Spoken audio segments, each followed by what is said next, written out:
Hi everyone. आज के इस वीडियो में मैं आपसे बात करने वाला हूँ स्पेशल एजीटीए की कट ऑफ के बारे में लेके। तो इससे पहले मैं आपको बता दूं, अगर आप चैनल पे पहली बार विजिट कर रहे हो तो चैनल को सब्सक्राइब कर लीजिए और टेलीग्राम चैनल को भी ज्वाइन कर लीजिए, जहाँ मैं जूनियर असिस्टेंट और एजीटीए से रिलेटेड इन्फॉर्मेटिव वीडियो आपको प्रोवाइड कराता रहता हूँ, स्पेशली यूपी स्पेशल और कंप्यूटर को लेके, जिसमें लोगों को ज़्यादातर डाउट आ रहा है। ठीक है। इससे पहले मैं आपको बता दूं कि देखो, कट ऑफ मेनली दो चीज़ों पर डिपेंड करती है कि पहली बात तो ये कि इस पेपर में कितने लोगों ने इस पेपर को दिया है, और दूसरा ये रहता है कि पेपर का लेवल क्या रहा है।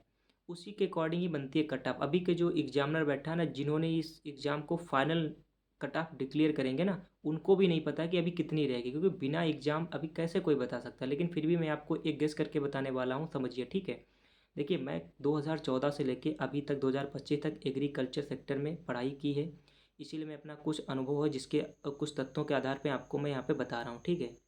देखिए, अभी हाल ही में बिहार में एक परीक्षा हुई थी, बिहार हॉर्टिकल्चर ऑफिसर की। तो देखिए, काफ़ी सारे लड़के उसमें यूपी से सिलेक्ट हुए थे।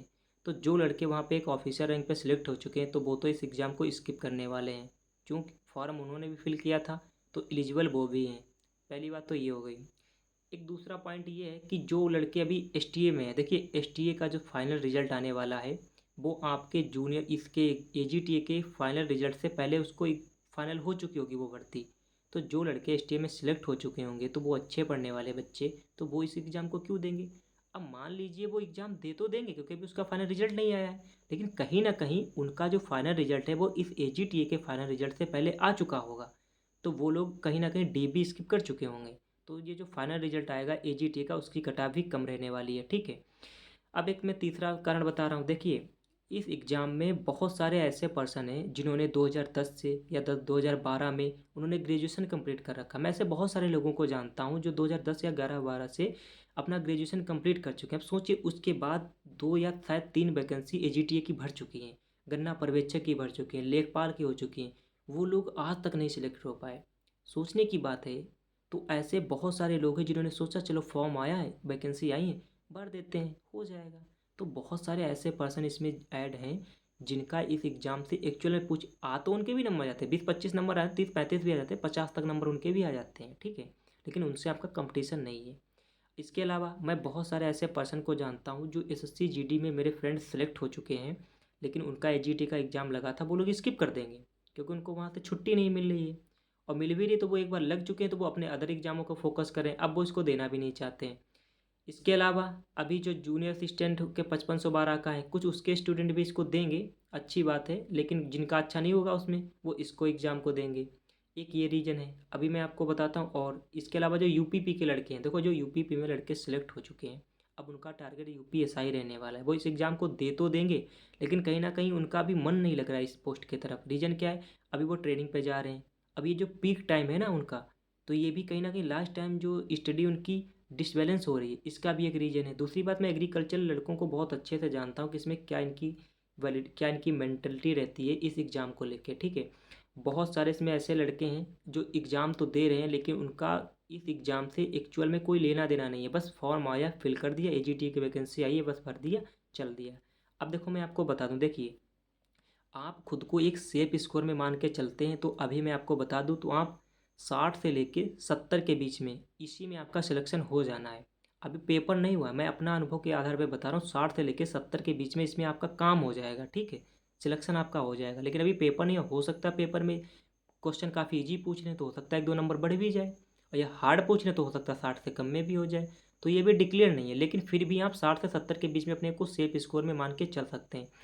एक बात रहती है, जो ये पीएच कैटेगरी से हैं या जो फीमेल हैं या जो एससी कैटेगरी से हैं, एससी का नहीं, लेकिन हाँ फीमेल और ये पीएच कैटेगरी के पर्सन हैं, आप लोग बस ईमानदारी से इस एग्ज़ाम को दे देना जाके। ठीक है। अच्छे से जितना पढ़ना है पढ़ लीजिए, अच्छे से इस एग्ज़ाम को दे देना जाके। आप लोगों की कट ऑफ देखने को मिलेगा, बहुत कम रहने वाली है।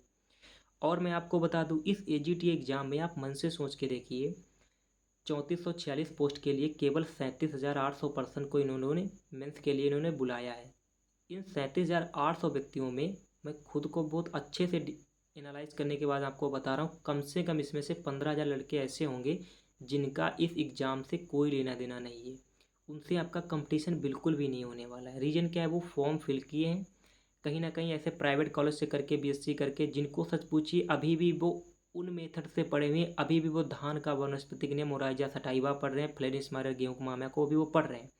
कंपटीशन के जो रियल कंपटीशन है उससे अभी वो वाकिफ़ नहीं है अच्छे से, ठीक है।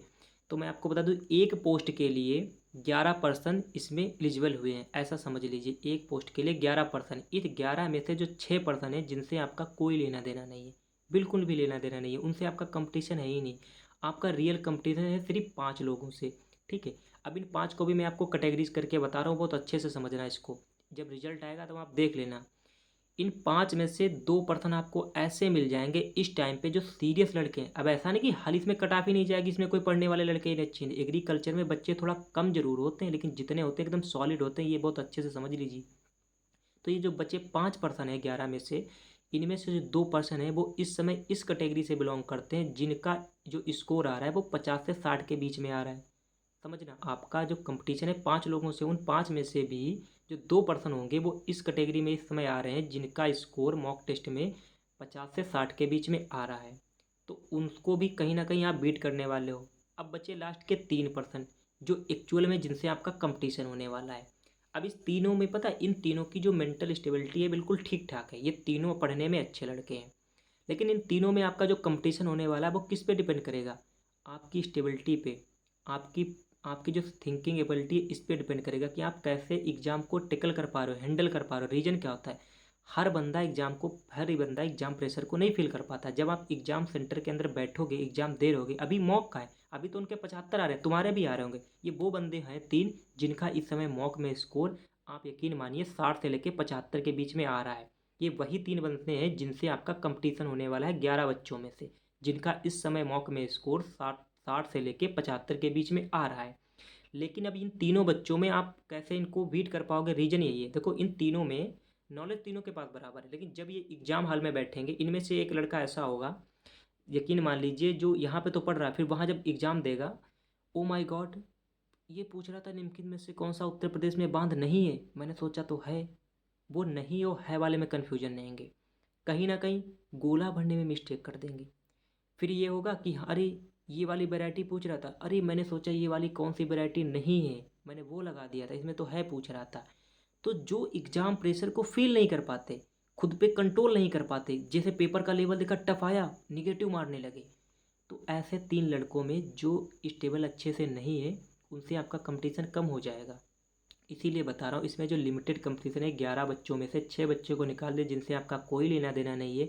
5 में से 2 ऐसे बच्चे हैं जिनका इस समय स्कोर 50 से लेकर 60 के बीच में आ रहा है, वो भी आपसे थोड़ा नीचे ही है, लेकिन आप उस कैटेगरी में सोचो आ रहे हो जो 60 से लेकर 75 के बीच में हो, जिनमें से जो जितना ज़्यादा स्टेबल होगा उतना ही स्कोर कर पाएगा पेपर में। तो अगर मैं ओवरऑल बात करूँ इस एग्ज़ाम के बारे में, AGTA के बारे में, तो जो कट ऑफ है वो अभी के बता रहा हूँ। देखो, कट ऑफ फिर मैं एक बार कह दे रहा हूँ क्लियर, कि बिना पेपर हुए, बिना कितने बच्चे पेपर दे, इसके बिना कट ऑफ कोई भी बंदा नहीं बता सकता, जो एग्जामिनर है वो भी नहीं बता सकता। लेकिन फिर भी अगर आप पूछ रहे हैं तो मैं आपको बता दूं, जैसा मुझे लग रहा है कि जिस हिसाब से यूपी स्पेशल और कंप्यूटर आ रही है, लोगों को जिस हिसाब से एकदम से ना पुर्जे ढीले पड़े हुए हैं, जो बंदे एग्री कोचिंग चंडीगढ़ से पढ़ रहे हैं ना एक्चुअल में, उनसे भी मॉक में पूछो तो उनके भी स्कोर इतने नहीं आ पा रहे हैं, वो भी कहीं ना कहीं खुद को डिमोटिवेट फील कर रहे हैं, क्योंकि मॉक में स्कोर नहीं बनना है। तो उन सबको देखते हुए पता चल रहा है कि देखो, जो कट ऑफ है अभी के अकॉर्डिंग वो 60 से लेकर 70 के बीच में ही है, इतने में ही सिलेक्शन हो जाना है AGTA का। अब वो 62 भी हो सकती है, 68 भी हो सकती है, 70 भी हो सकती है, अभी तक के अकॉर्डिंग मैं बता रहा हूँ, ठीक है।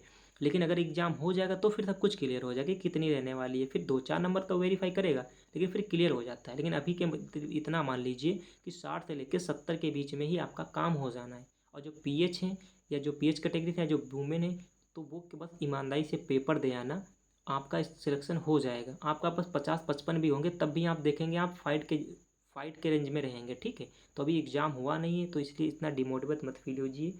और साथ ही साथ मैं आपको बता दूं, मैं डेली एक सब्जेक्ट वाइज, जैसे आ गया एनिमल हस्बेंड्री, 5 नंबर की आनी है, तो उसमें क्या पूछेगा, किस किस टाइप के आप क्वेश्चन पढ़ लेना, मैं इस पर एक अच्छे से वीडियो बना दूंगा सब्जेक्ट वाइज। कि इकोनॉमिक्स है तो इसमें आप क्या पढ़िए, लास्ट टाइम मैंने भी अभी देखो 31 मई से पढ़ना शुरू किया इस AGTA एग्ज़ाम को, ठीक है।